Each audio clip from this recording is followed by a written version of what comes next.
הייתי צריכה לתאר אותו במילה אחת, אני לא מאמינה שזה קרה.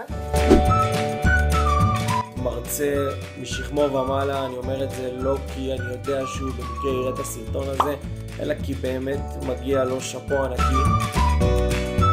מקסים. תודה. מלך.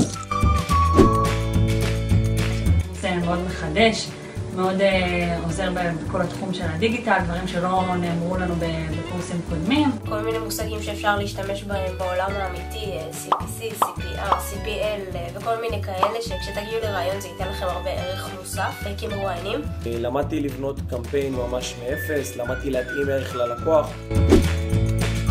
מה שאני אקח איתי מהקורס הזה זה בעיקר שיחות המוטיבציה של ירון. הוא נורא דוחף קדימה, כאילו תשאפו גבוה, תגיעו גבוה ובסוף הכל יסתדר בשבילכם. הדבר שירון אחר עזר לי מאוד בו זה קורות חיים, שזה משהו מאוד מאוד משמעותי בעולם הזה. איך עובדים הקמפיינים, בעיקר קמפיינים כמו הגוגל והפייסבוק, מודעות נייטיב. עכשיו בסיור היומיומי שלי באינטרנט אני יודע מה עומד מאחורי כל עמוד נחיתה, כל באנר.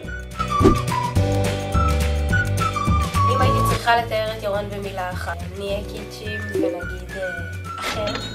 נהנה לכל בקשה, כל עזרה, לא היה חשוב לו העניין של הציון, והוא גם יגיד את זה.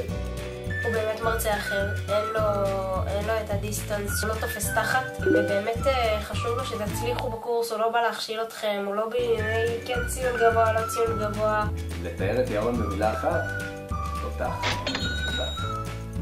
פשוט בן אדם אדיר, אתה עוזר. וירון במילה אחת, מלך.